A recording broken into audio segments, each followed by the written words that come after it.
Good evening.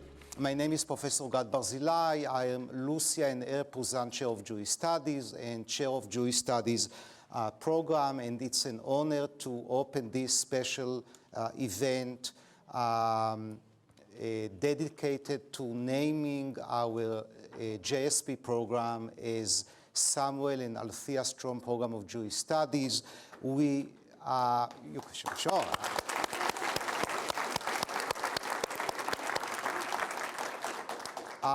begin with a lecture, and let me first of all say to all of you, dear Althea, dear Strom family members, board members, faculty members, students, it's a pleasure to open this session. It has been over about 30 years since Morey Schiff, blessed his memory, then Executive Director of the Jewish Federation of Greater Seattle, and Edward Alexander, Chair of the Jewish Studies Committee at the UW at the University of Washington, got an idea that was ambitious.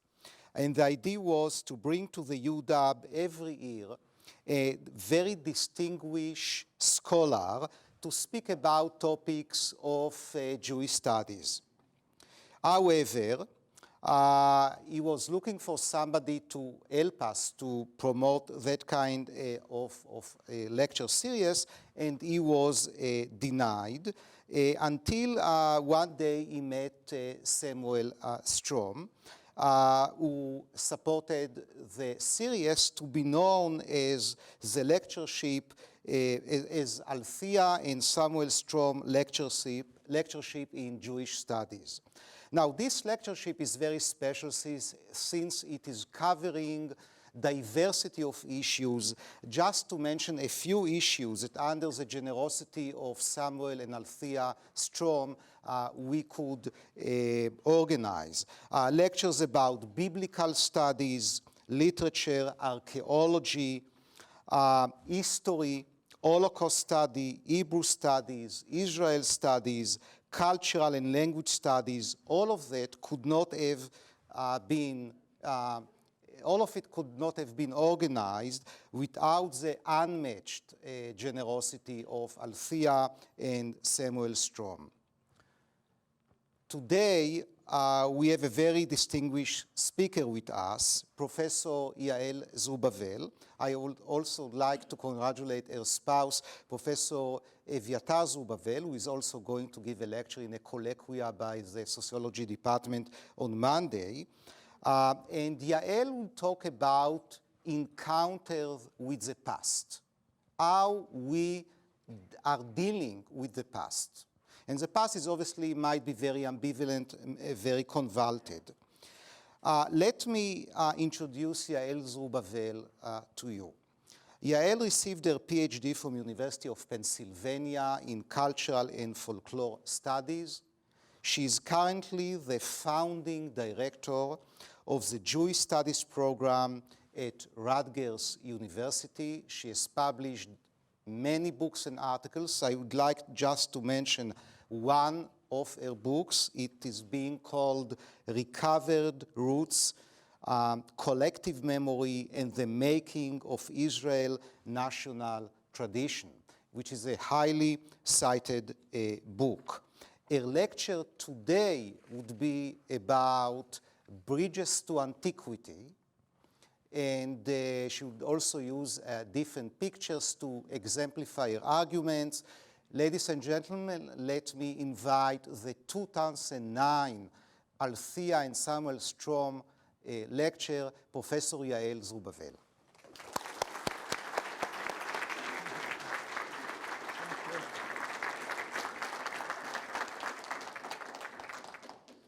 Thank you very much for this kind introduction. It's a great honor to be invited to deliver the Strom lectures, and I would like to thank the Jewish Studies program for this invitation. And more than anyone else, I want to thank Althea Strom for having the foresight with your late husband Samuel to establish this great series that has an international reputation. It really is wonderful.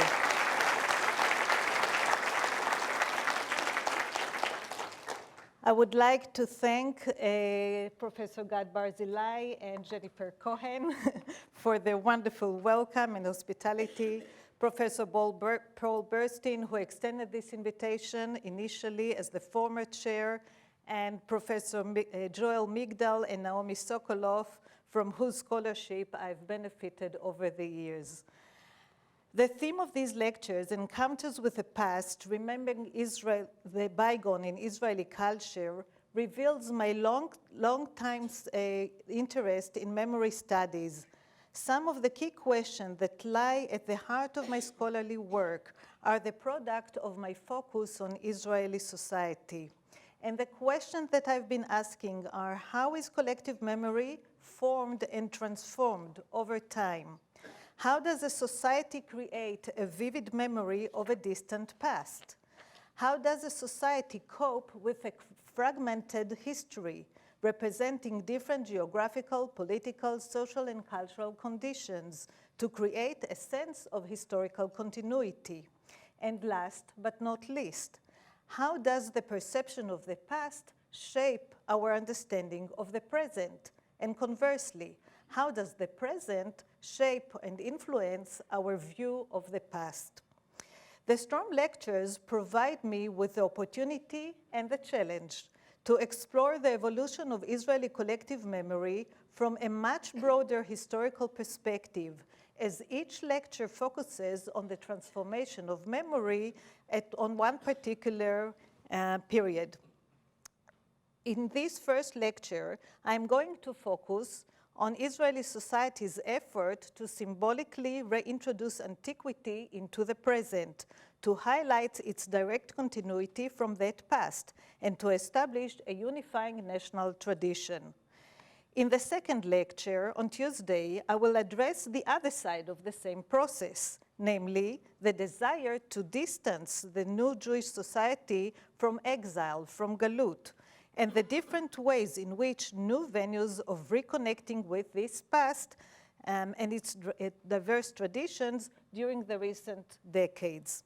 So in each of these lectures, I will actually explore the changes in the attitude towards these periods.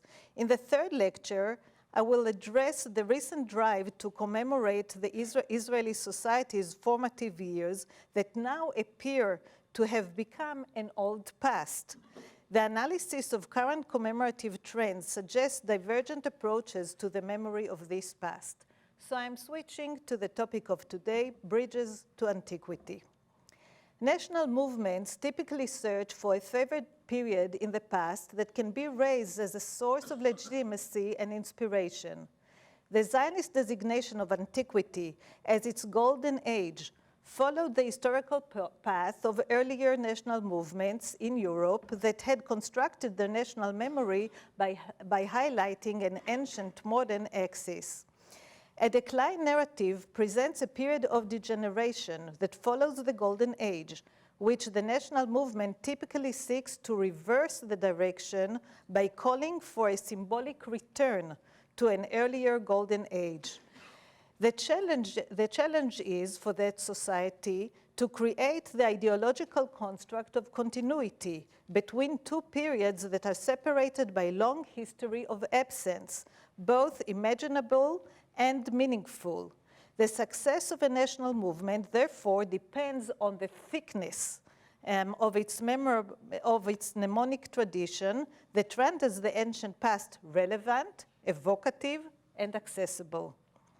Like other national movements, the Jewish memory had to address the issue of a temporal gap, in this case, stretching over 18 centuries from antiquity to the modern Zionist return to the homeland. Unlike other movements, however, being exiled also introduced a geographical gap. The pursuit of a national future thus meant a double journey over time and space. That meant a concrete horizontal move to return to the homeland from various diasporas and a symbolic vertical move to reconnect symbolically with the ancient past. The renewal paradigm offered a useful strategy for negotiating the desire for change and the need to preserve a sense of historical continuity. Zionism preserved the traditional Jewish memory of antiquity and exile as representing a positive and a negative meaning. Of course, antiquity positive and exile negative. But it transformed the interpretive framework of relating to these periods from traditional religious perspective to a modern secular nationalist perspective. The multiplicity of commemorative sites and mnemonic practices associated with antiquity that developed in the Hebrew culture indicates its privileging in Zionist memory as a source of political legitimation, as well as a tool to highlight the common origins and inspire the construction of a unified national culture, which was particularly important for a society of immigrants coming from diverse cultural backgrounds. Multiple bridges to antiquity have been constructed simultaneously on various cultural levels in order to represent and create a thick overlay of ties between the present and the past.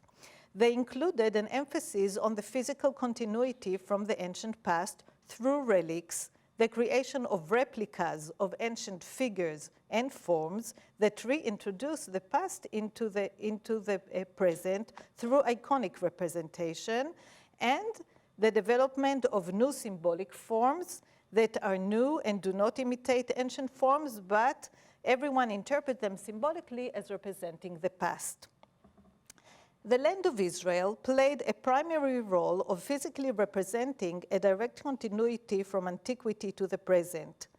This status had turned the land into a major site of Jewish memory, national memory. The Zionist movement early images of the Promised Land in posters, photos, and films, as you can see on the screen, drew heavily on European reimagining of the Holy Land and its Orientalist landscape, presenting a mythical and pastoral landscape marked by palm trees and herds, camels and tents, and Bedouin-like figures, as if time had been suspended since antiquity to the present. Zionist poems, songs, and art, still in Europe, but also in the early Zionist period, during the early settlement years, continued this mythical landscape and its nature along these lines. The encounter with Palestine, however, was different. The European Jewish immigrants were often shocked or disappointed by the inevitable incongruity between the mythical representations of the land and what they perceived as a barren landscape, and the hard and unfamiliar conditions of life in the Middle East. These gaps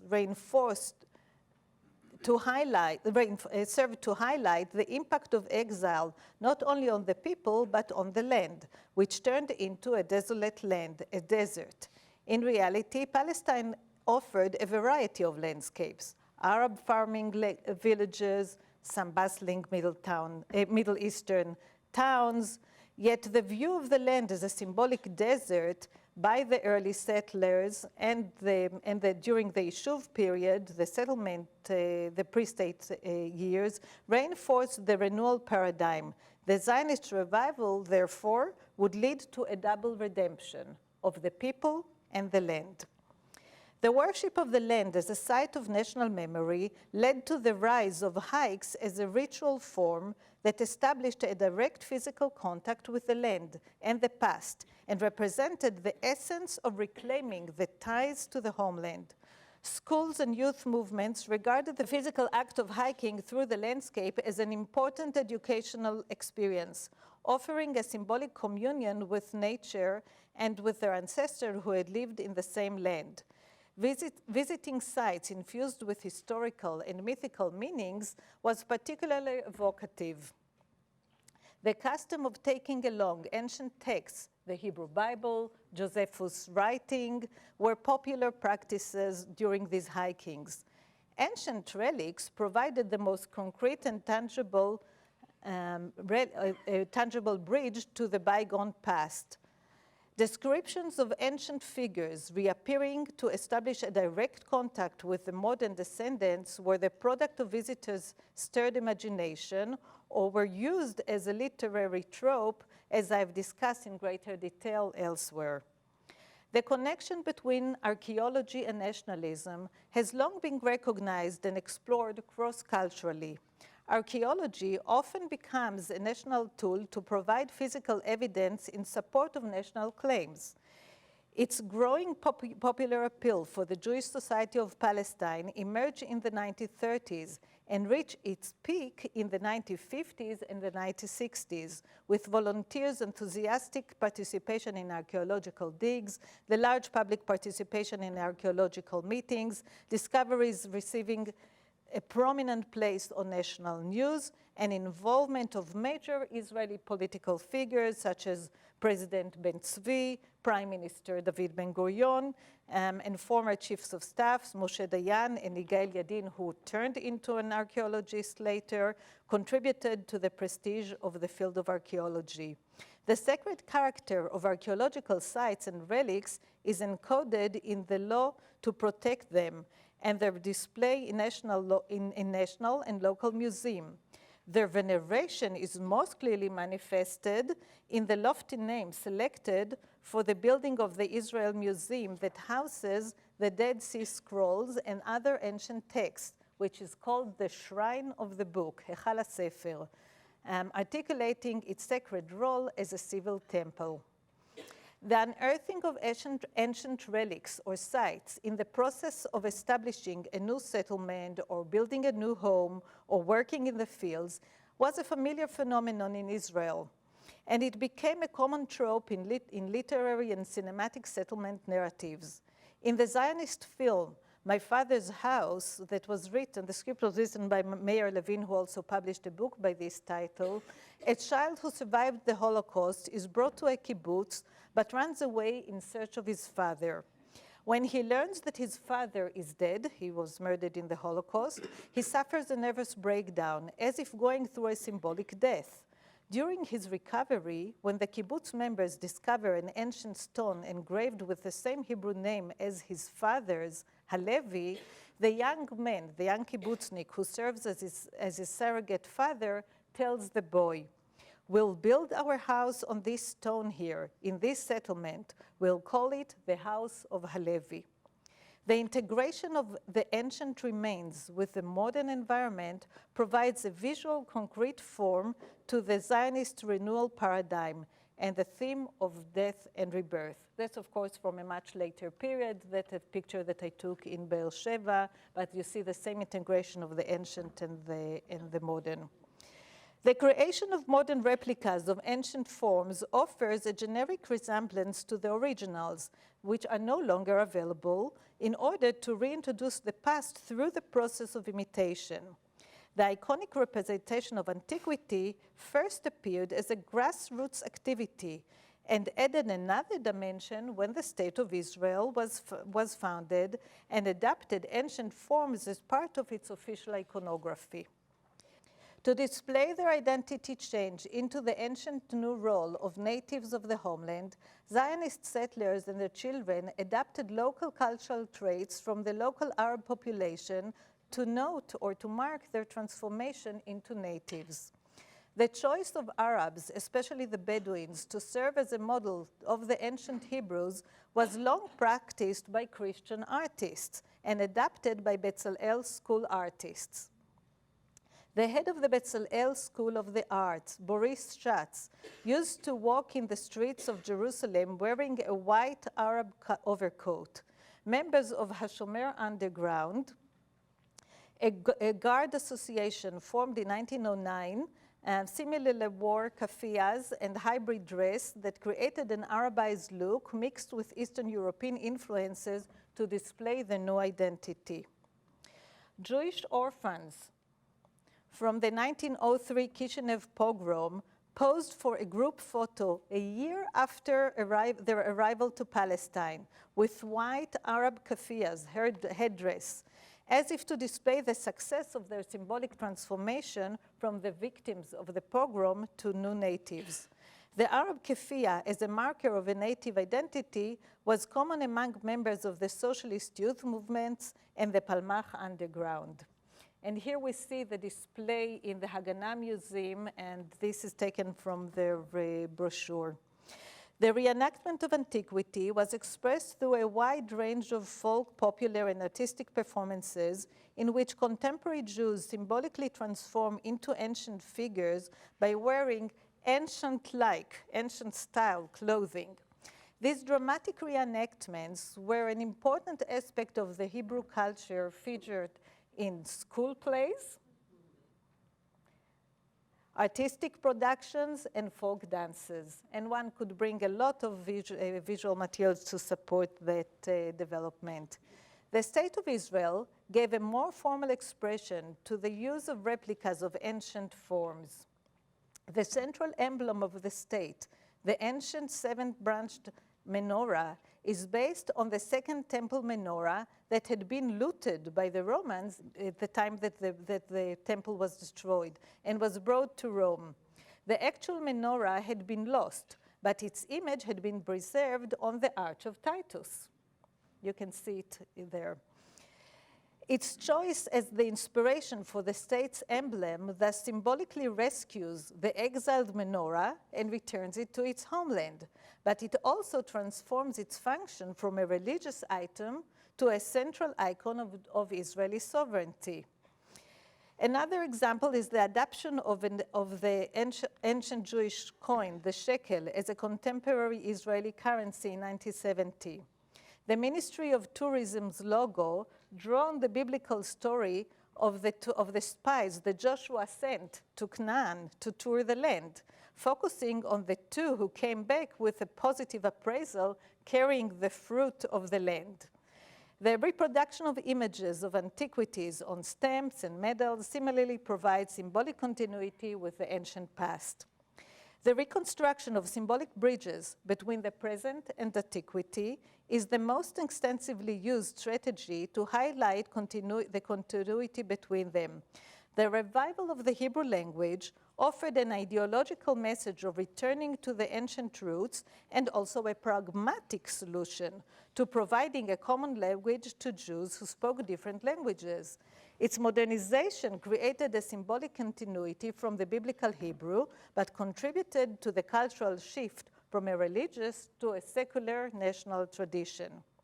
Name changing from non-Hebrew exilic names to Hebrew ones, and the tendency during the pre-state period to follow the biblical form X, the son of Y, like David Green turned into David Ben-Gurion or Yitzhak Ben Tzvi, clearly suggests the renewal process. Similarly, settlement names such as those of the first Aliyah's Moshavot drew on biblical phrases such as Petach Tikva, Rosh Pina, Nes Tziona, and Rishon LeZion.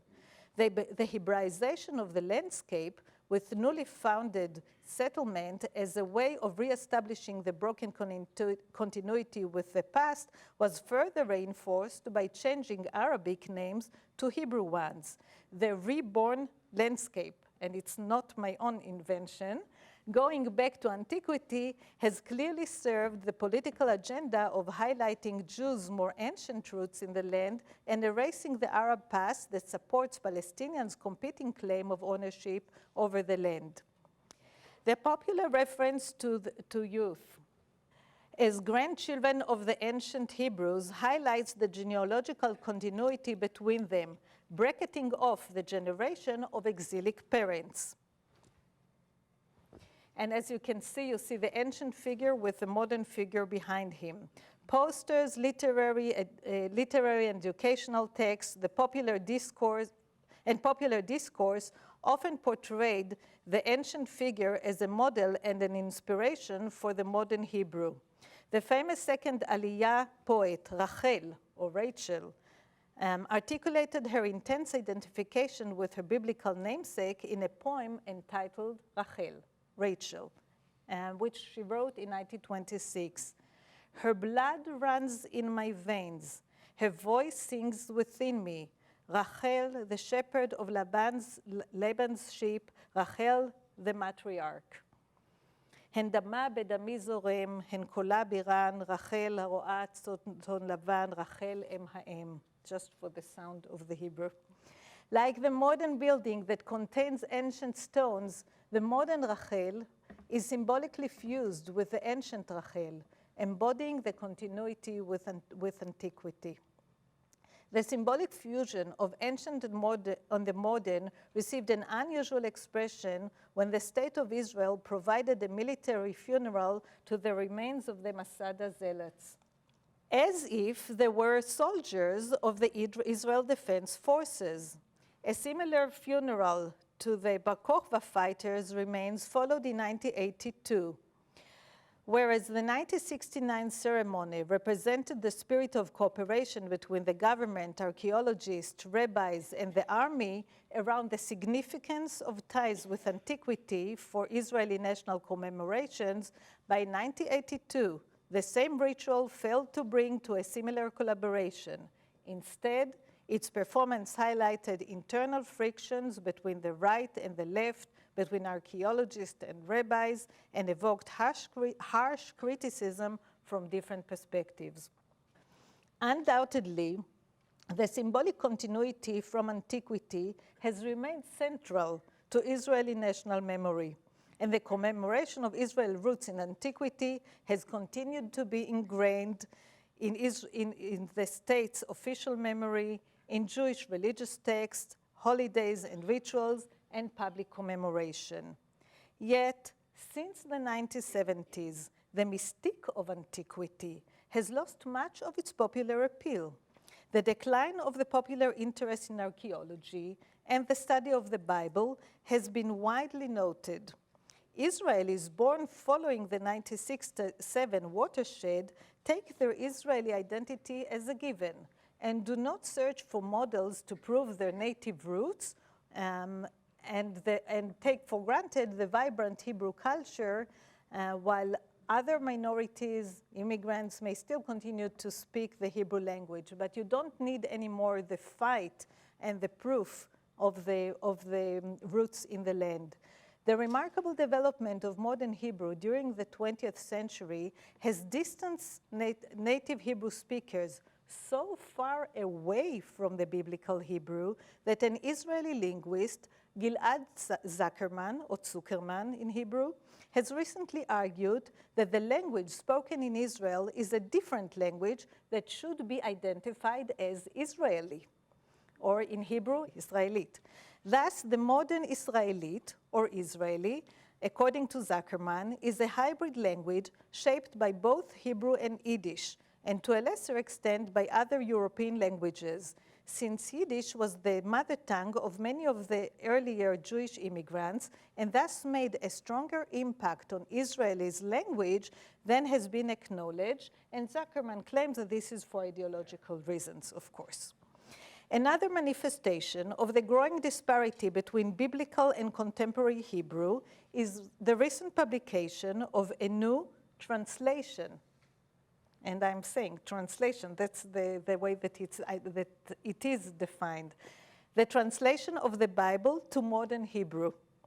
The publisher explained that the translation was needed because ancient Hebrew has become like a foreign language.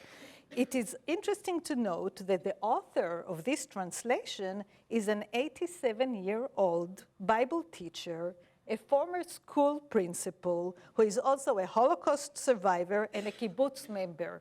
In other words, he has all the credentials of a good Israeli. So nobody can say it's a young person, post-Zionist who doesn't care. And this teacher explained his motivation in educational terms, saying that his desire was to allow teachers to devote more time for the discussion of the meaning of the Bible, because so much time was taken by just explaining the words. The supervisor of Bible studies at Israel's Ministry of Education was nevertheless outraged and called the publication scandalous and a disaster and banned its use from schools. The politicization of the memory of antiquity has been a major factor in the decline of the popular appeal of antiquity in the post-1967 era. Although in the immediate aftermath of the war, the rediscovery of historical Jewish sites going back to the Bible and to ancient Israel was largely shared in Israeli public, the debate over the future of the occupied territories soon turned the commemoration of ancient roots in these regions from a unified national strategy to a highly divisive issue. Accordingly, the Israeli right has raised the claim for Jewish sovereignty over the post-1967 territories as the historical cradle of the Hebrew nation and an integral part of the biblical land of Israel, Eretz Israel. Jewish settlers in the West Bank and Gaza mobilized Israeli national traditions and commemorative practices to promote the right's political agenda. They included the mobilization of the Bible, archaeology, the hiking tradition, and the settlement ethos, as Michael Feige's recent book, Settling in the Hearts, demonstrates. The mobilization of key Israeli national myths, such as Tel Chai and Masada, was particularly pronounced around the resistance to the withdrawal from Sinai in the early 80s and the withdrawal from Gaza in 2005, as I discussed in greater length in my book, Recovered Roots. Although similar strategies had been accepted as legitimizing and unifying during the pre-1967 era, the left has protested against applying them beyond the Green Line. That is to say, the name of the reference to the Israel pre-1967 borders. In support of control, and they objected to their support of control over a large Palestinian population, the establishment of Jewish settlements, which obstructs peace negotiations with the Palestinians, and claims for future sovereignty. The political rift within Israeli society has thus corroded the attachment to commemorative sites and practices relating to antiquity that had been largely accepted as validating the Jewish settlement process and the struggle for a Jewish state prior to 1948. From the late 1970s to the 1990s, public debates over the interpretation of key Israeli national myths, biblical narratives, and the memory of antiquity became so intense that this trend was labeled as myth-shattering, or in Hebrew, niputz mitosim, largely used, the phrase used by its critics, of course.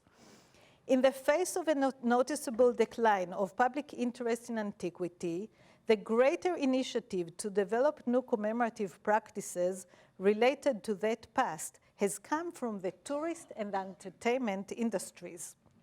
Clearly, tourism to Israel has always been closely linked to pilgrimage to the Holy Land, and its ancient religious sites have always served as major tourist attractions, so this is not new in itself.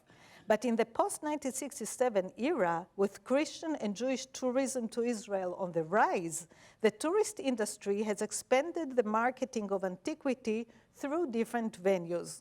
And I'm going to show some examples of how it is being used.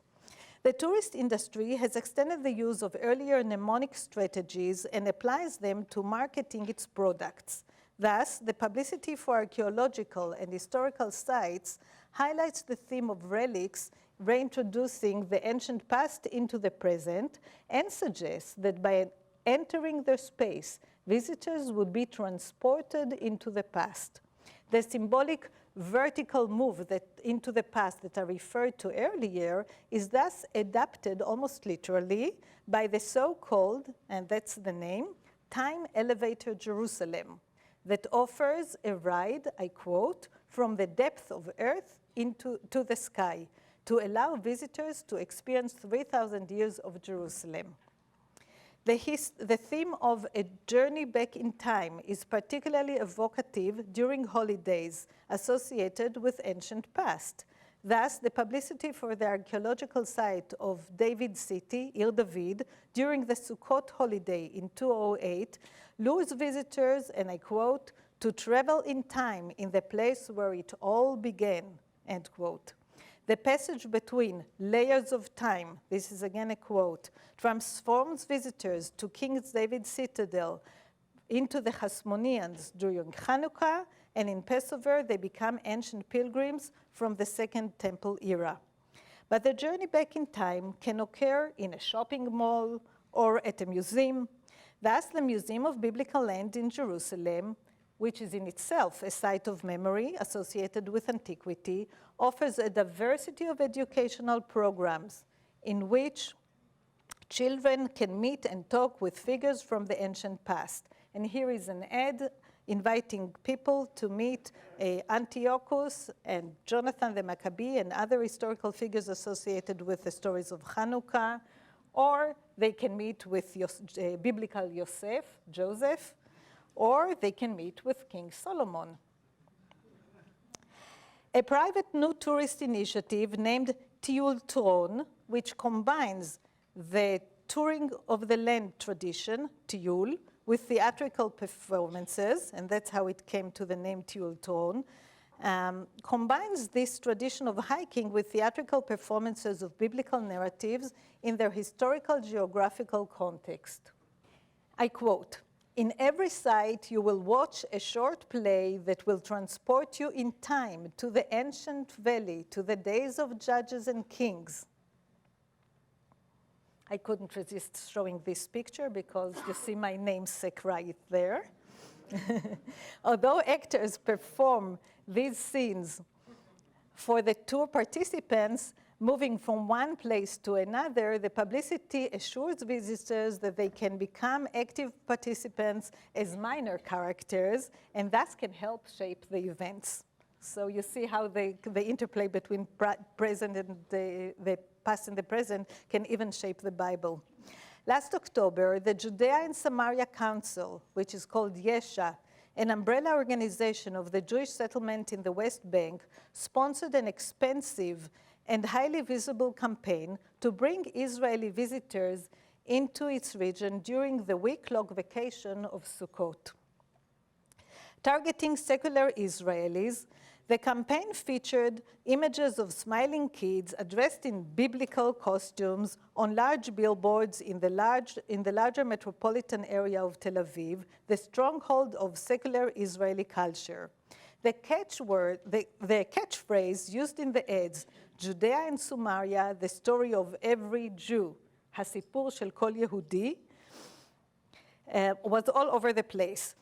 The heroic biblical tales are embedded in the consciousness of every one of us, it explained. These stories are part of our songs, our names, our streets, end quote. The campaign thus constructed a theme of Jewish unity around the biblical narratives that ignored the various conflicts around Judea and Samaria. According to the media reports, Yesha's campaign drew thousands of Israelis to touring Judea and Samaria during the Sukkot break, thus successfully drawing on Israelis' tradition of going on trips, especially during the long holidays, where the entire family is on vacation. But it also triggered harsh criticism. Yesha's website reported that its billboards were smeared with paint and painted over with counter slogans. Some of them are actually smart Hebrew wordplay that there was no way to translate. A blogger complained that, I quote, "the settlers speak to non-religious Israelis in Jewish rather than Israeli, and claim that, I quote, "the majority of the non-religious Israelis don't know the Jewish story and don't care about it." A well-known cultural critic, Aviram Golan, criticized the Disney-like photo of cute kids dressed in biblical costumes that presents the reality in the West Bank, I quote, "without the Palestinians, without fences, without soldiers, without violence." Similarly, another writer complained, I quote, 3 million Palestinians, according to cautious estimates, live between Jordan and the Green Line. They do not exist in Yesha Council's campaign. To further drive this point home, someone posted pictures of settlers attacking Palestinians under the heading, I quote, "the story that every Jew must know." A cartoon published in the Israeli daily Haaretz offered a similar inversion of the campaign's idyllic picture, highlighting the violence that underlies life in the West Bank. Relatively new tourist sites market to tourists the reenactment of the past as a way of experiencing ancient Jewish life in its authentic locus, some of them without having a specific archaeological or historical base. They derive their authenticity from a broader setting. This may be the land of Israel, or more specifically, areas that are considered rich in history connected to antiquity, such as Modi'in, or the Judean desert, or the Galilee, which deem to provide an appropriate backdrop for the reenactment of the past. The marketing rhetoric these sites use typically ensures pilgrims, tourists, and Israeli visitors a direct and authentic experience of antiquity through iconic and symbolic representations of the past.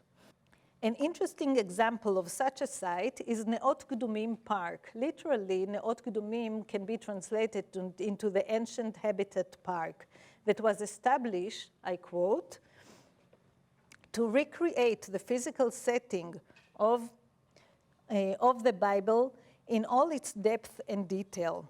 The park bases its claim for authenticity on scientific knowledge. I quote, Neot Gdumim draws on a variety of disciplines such as the Bible scholarship, botany, zoology, geography, history, and archaeology to bring the Bible and its commentaries to life, end quote.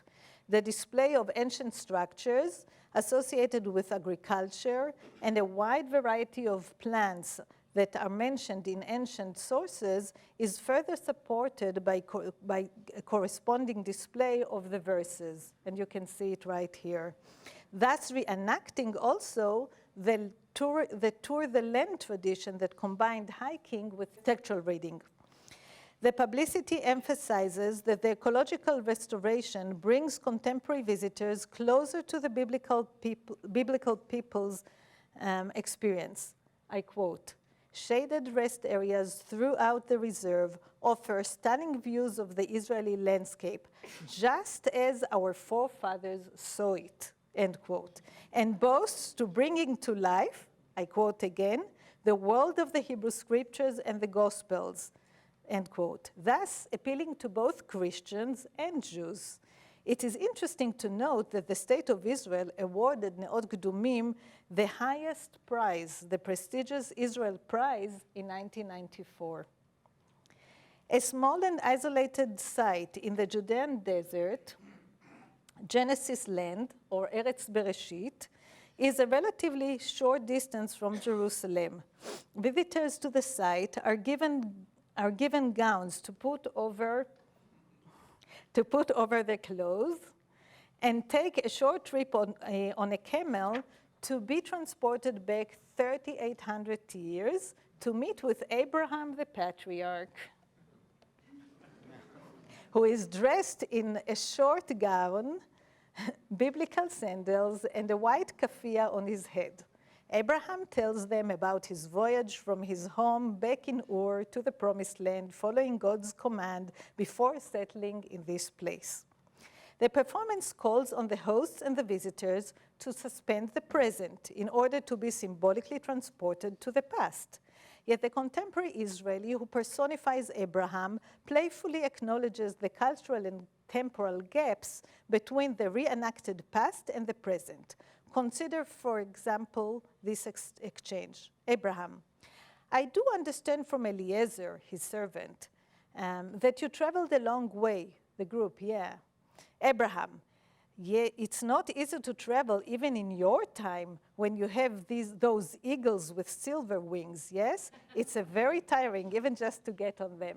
And there are other examples, that he alluded to the present.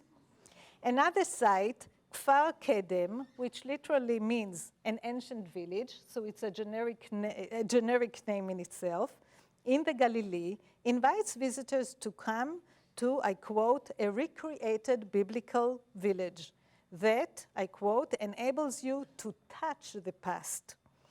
In Kfar Kedem, we happily recreate the lives of our forefathers in the Galilee.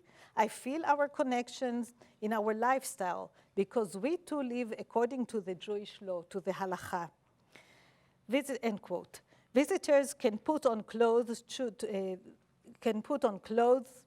the same biblical clothes, choose from a variety of ancient activities, such as to become a shepherd, to bring in the harvest, to grind the flour, and to bake the bread.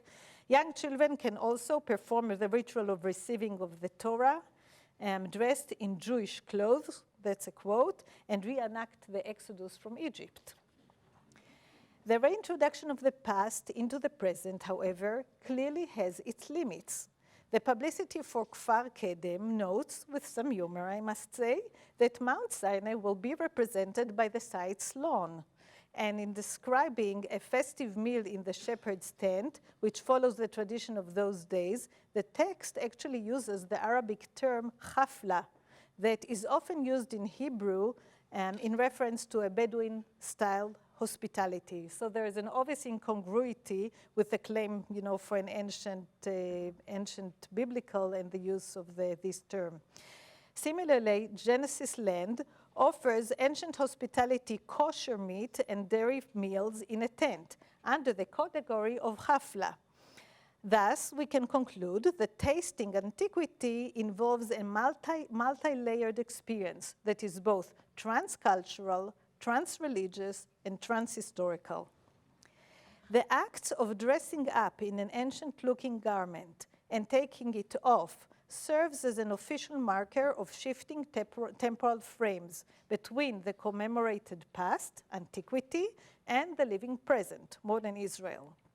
Thus, while a group of tourists extends their merging of the past and the present while they're going on a camel ride, Abraham, the patriarch, who finished his shift, takes off the garment and rides away on a motorcycle. fully embraces modernity and the present.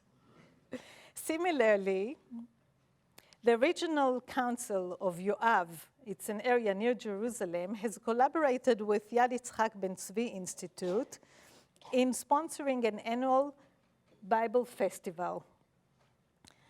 The project has an obvious educational goal to feature the continuing significance of the Bible through songs, dances, literature, plays, and traveling, but also programs that are not directly related to the Bible, but are just used in order to attract audiences. The success was proven in the large crowds estimated last year over 20,000 persons. The promotion of this festival is clearly designed to promote tourism to this region, but relating to it as the Bible land, Eretz HaTanach, may also serve to show that Israel of the pre-1967 borders also can promote the love of Bible to contemporary Israelis, both secular and religious. So they did not really do it one-to-one, the two campaigns that I'm suggesting, but because this is an ongoing discourse in Israel, it is really interesting to compare the two. The commodification of antiquity for tourist consumption has gone further in an amusement park named King's City. In the resort desert town, Eilat, in the southern tip of Israel, which publicizes its attraction as the first experience park in Israel that connects to the biblical kings, and especially to King Solomon, who is associated with that area. Influenced by Disney-like theme park approach, King City offers biblical scene as a backdrop for rides that have biblical names. The use of the Bible as a marketing device for Israeli entertainment and tourism industries contributes a sense that beyond the fun, these activities and products may have an educational value thanks to their connection to the Bible. But the commodification of the Bible may also serve as evidence of its less sacred status right now in Israeli society. Representing antiquity has thus evolved its own conventions that operate simultaneously at various levels within the culture. Themes such as inspiring the present with the past, the land as a site of memory that brings the past into the present, encounters with ancient figures that lead to the formation of symbolic community of ancient people with the modern Israelis, have long been encoded in religious, folk, and literary expressions.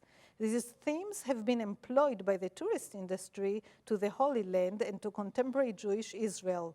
The commodification of antiquity for tourist consumption uses authenticity and time travel to promote cultural reproductions that may range from a low-tech approach of live performances by contemporary Israelis as stand-ins for their ancestors, or can be as technologically projecting scenes from the past into the present, as the new Masada Museum shows.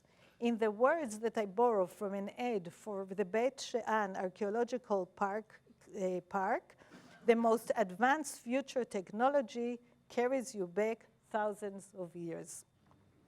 Okay.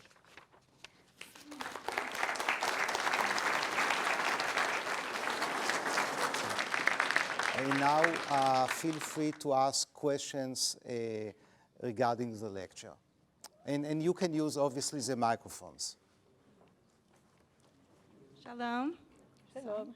My name is Hannah Pressman, or Hannah Pressman. I'm an affiliate faculty here at the University of Washington. I wanted to thank you for your enlightening talk and to tell you that Recovered Roots was a very influential book for me as an undergraduate when I started to study contemporary Israel, so Toda Rabah. I was struck by your illustrations of sites that provide a, quote, authentic experience of antiquity, and this use of the word authentic to describe Israelis' connection with the ancient past. And my question is about this word authenticity and kind of how it changes for internal audiences and external audiences, meaning has the authentic experience of the past changed for Israelis over the decades, and what are some factors internally in Israeli society that have contributed to that change? And then also looking at insiders and outsiders, how tourists and non-Israeli Jews and then non-Jewish tourists, how they experience the authentic past differently. So kind of looking internally and then internally versus externally, how that sense of authenticity has changed over the years. Well, it's a great question, and of course I'm not going to do justice in being able to answer all the subtleties that are implied in your question. And let me say first that the appeal of the Bible, as we have discussed, is mostly in the secular national Israeli culture and probably for the religious Zionists, but of course I did not say it, and I should say it clearly, it does not apply to the ultra-Orthodox, to the Haredi Jews. I mean, all this is out of their range. The word authenticity, I believe, according to my observation so far, and it's really work in progress, comes more now than it used to be in the past. In the past, Israelis took very seriously the identification with the ancient figures. You didn't have to use authenticity because nobody doubted that. Actually, because of the reproduction of antiquity, there is more need to use the term in order to convince that this is really the true thing. So there's no question that in the tourist discourse, this is very much used. And the tourist I include very broadly, and it's for Israelis as well as Jewish tourists and Christian tourists. When I was in this, doing observation in this site that I mentioned, Genesis Land, Eretz Bereshit, I so happened to, there was an American Jewish group there. And when Abraham, the patriarch, gave his speech about how he traveled and how from Ur, whatever, and then he ended, the guy next to me, looked at me and said, was Abraham really here, or did they just say that? I mean, he wasn't really sure whether, how authentic is the information that is known. Israelis, I think, take it more tongue-in-cheek, and it's done a lot of the activities that are done are for families, for children. So there is the performative element. The frame of the play is much more pronounced.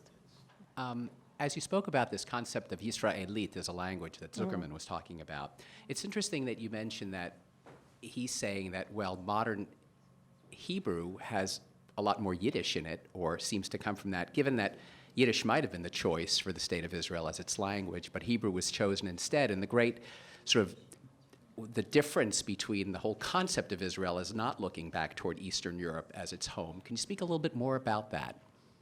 Yes, actually, that I will discuss much more in the coming lectures when I talk about the changing attitude to the period of exile and exilic traditions.